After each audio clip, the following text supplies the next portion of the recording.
কোনো স্কুলে 53 জন ছাত্রের মধ্যে 36 জন গান পছন্দ করে, 18 জন কবিতা পছন্দ করে, 10 জন কোনোটি পছন্দ করে না। কতজন দুটোই পছন্দ করে? এই প্রশ্নটি প্রাথমিক বিদ্যালয় সহকারী শিক্ষক নিয়োগ পরীক্ষা 2002 এবং 2010 সালে আসা একটি প্রশ্ন। অর্থাৎ এই প্রশ্নগুলো প্রায় বারবার রিপিট হয়ে থাকে।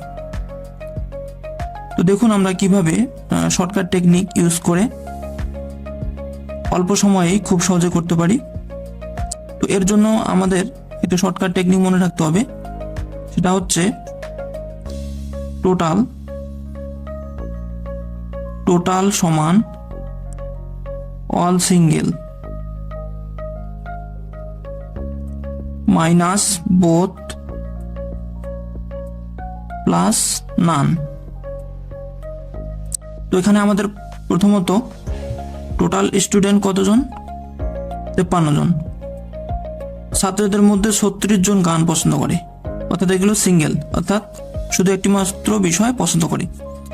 18 জন কবিতা পছন্দ করে, এটাও সিঙ্গেল, অর্থাৎ আমরা এখানে লিখতে পারি টোটাল ছাত্র সংখ্যা কতজন? 53 জন। তাহলে 53 সমান অল সিঙ্গেল, অর্থাৎ প্রত্যেকেই আলাদা আলাদা পছন্দ করে, অর্থাৎ 36 জন গান পছন্দ করে, এটা সিঙ্গেলের মধ্যে পড়ে। 18 জন কবিতা পছন্দ করে, এটাও সিঙ্গেল, এবং 10 জন কোনোটি পছন্দ করে না, অর্থাৎ এটা হচ্ছে নান। তাহলে নান আমাদের কত? 10। এবং আমাদের সিঙ্গেল কত? সিঙ্গেল হচ্ছে 36 যোগ 18, অর্থাৎ যতগুলো সিঙ্গেল থাকবে ততগুলো আমরা কি যোগ করে দেবো। এবং আমাদের বের করতে হবে কতজন দুটোই পছন্দ করে না, অর্থাৎ বোধ হবে, আমাদের বোধ বের করতে হবে। তাহলে আমাদের ক্যালকুলেশন করে বোধ বের করতে হবে। তাহলে বোধ এটাকে এদিকে নিয়ে আসলে পজিটিভ, তাহলে বোধ সমান 36 যোগ 18 যোগ 10 মাইনাস 53। এটাকে যোগ করে জাস্ট বিয়োগ করে দিলে আমাদের অ্যান্সারটা খুব সহজে চলে আসবে। আচ্ছা, তাহলে 0 8 আর 6, 14 4, হাতে 1, 1 আর 2 3, 3 আর 3 6, তাহলে 64 মাইনাস 53। তো জাস্ট বিয়োগ করলে আমাদের বিয়োগফলটা হচ্ছে 11। তাহলে কতজন দুটোই পছন্দ করে না? 11 জন। তাহলে আমাদের আনসার হচ্ছে 11 জন। এখানে দেওয়া আছে x/y সমান 5:6, y/z সমান, তাহলে x/y/z এর অনুপাত কত হবে? এই প্রশ্নটি এসেছে রুরাল ডেভেলপমেন্ট বোর্ড অফিসার 2010 সালে আসা একটি প্রশ্ন।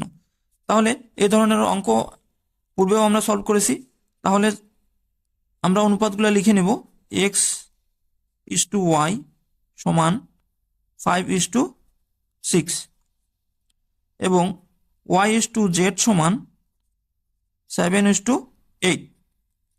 তাহলে এই ধরনের অঙ্ক আসলে, অর্থাৎ দুইটা করে অনুপাত থাকলে এবং কর্ণ বরাবর যদি মিল থাকে, অর্থাৎ এটা ওয়াই এটা ওয়াই, তাহলে আমাদের এই যে কর্ণের যে অনুপাতটা আছে সেটাকে সমান করে নিতে হবে। তাহলে আমি যদি এখানে সমান মান এবং এখানে একই মান আনতে চাই, তাহলে আমাদের যে কোনো ভ্যালু দিয়ে গুণ করতে হবে। লক্ষ্য রাখতে হবে যে কোন ভ্যালু দিয়ে গুণ করলে আমাদের এই কর্ণের মানগুলা সেম হবে। তাহলে আমরা যদি এটাকে 7 দ্বারা এবং এটাকে যদি 6 দ্বারা গুণ করি, তাহলে এখানে 42 এবং এখানেও 42 হবে। তাহলে এই মানটা, অর্থাৎ y এর মান সমান হবে। তাহলে আমরা এটাকে কি করব? অর্থাৎ এটাকে গুণ করলে কিন্তু এটাকেও গুণ করে দিতে হবে। তাহলে এটাকে আমরা 7 দ্বারা গুণ করতেছি এবং 6কেও 7 দ্বারা গুণ করতেই হচ্ছে। তাহলে এবং নিচের অংশটাকে কত দ্বারা গুণ করব? 6 × 7, অর্থাৎ 6 দ্বারা গুণ করব, এবং নিচেরটাও 6 × 8, অর্থাৎ এক্স ওয়াই জেড, অর্থাৎ অনুপাতগুলো। প্রথমটা হচ্ছে এক্স এর ভ্যালু, তাহলে 35 পরেরটা 6 7 42, অর্থাৎ এখানে অর্থাৎ সমান হয়ে গেল অনুপাত, এটা হচ্ছে জেড এর মান অর্থাৎ 48। তো আমাদের আনসার হচ্ছে 35:42:48, অর্থাৎ আমাদের অ্যান্সার হবে ক। আমরা অন্য একটি প্রশ্নের দিকে লক্ষ্য করি। 60 লিটার শরবতে পানি এবং চিনির অনুপাত 7:3। ওই শরবতে আর কি পরিমাণ পানি মেশালে অনুপাত 3:7 হবে? এই প্রশ্নটি বিদ্যুৎ উন্নয়ন বোর্ড 2023 সালে আসা একটি প্রশ্ন। তো এই ধরনের অঙ্কগুলা খুব সহজেই শর্টকাট টেকনিকের মাধ্যমে দেখেই আমরা জাস্ট 5 সেকেন্ডে অ্যান্সার বের করতে পারবো। শরবতে পানি এবং চিনির যে মিশ্রণ আছে সেটাকে আমাদের যে ছোট অনুপাতটা আছে সেটা দ্বারা ভাগ করে দেবো। তাহলে 60কে 3 দ্বারা ভাগ করলে কত? 20। এবং এই 20কে আমরা যদি এই অনুপাতের পার্থক্য দিয়ে গুণ করি তাহলে যে মানটা বের হবে সেটাই আমাদের উত্তর হবে।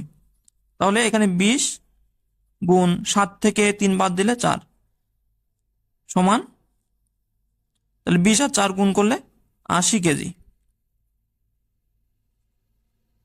তাহলে জাস্ট আমরা কিন্তু 5 সেকেন্ডের মধ্যে এই প্রশ্নের অ্যান্সারটা বের করতে পারবো।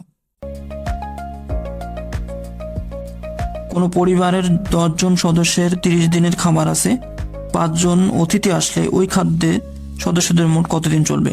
অর্থাৎ 10 জনের সদস্যের 30 দিনের জন্য খাবার আছে, কিন্তু 5 জন অতিথি আসলো, অর্থাৎ যার কারণে তাদের কি সদস্য সংখ্যা বেড়ে গেল। এবং সদস্য সংখ্যা বেড়ে গেলে তাহলে ওই খাদ্য 30 দিনের চেয়ে কম দিন চলবে।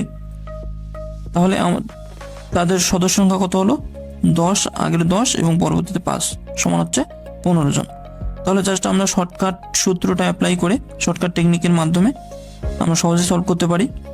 10 গুণ 30, যেহেতু সদস্য সংখ্যা 15 জন হয়ে গেছে সুতরাং আমরা 15 দিয়ে ভাগ দেবো। তাহলে 15 দিয়ে ভাগ করলে আমাদের অ্যান্সার আসলো 20 দিন, অর্থাৎ নির্ণয় দিন সংখ্যা 20 দিন। আমরা যদি অঙ্কটা একটু ডিটেলসে করতে চাই তাহলে আমরা 10 জনের খাদ্য আছে 30 দিনের, অতএব 1 জনের খাদ্য আছে 20 দিন থাকবে, অর্থাৎ 30 গুণ 10 দিনের। এর অর্থ হচ্ছে 1 জন লোকের খাদ্য, ওই খাদ্য অনেকদিন চলবে। তাহলে অনেকদিন চললে কি হবে? গুণ। অতএব 15 জনের খাদ্য আছে 30 গুণ 10 ভাগ 15। তাহলে আমরা যদি এটাকে ক্যালকুলেশন করি 15 দিয়ে 1, 15 দিয়ে 2, তাহলে 2 গুণ 10 সময় 20, 2 গুণ 10 অর্থাৎ 20 দিন। তাহলে আমাদের অ্যান্সার 20 দিন। অর্থাৎ আমরা এটা খুব শর্টে এবং ডিটেলসও খুব সহজেই সমাধান করতে পারি।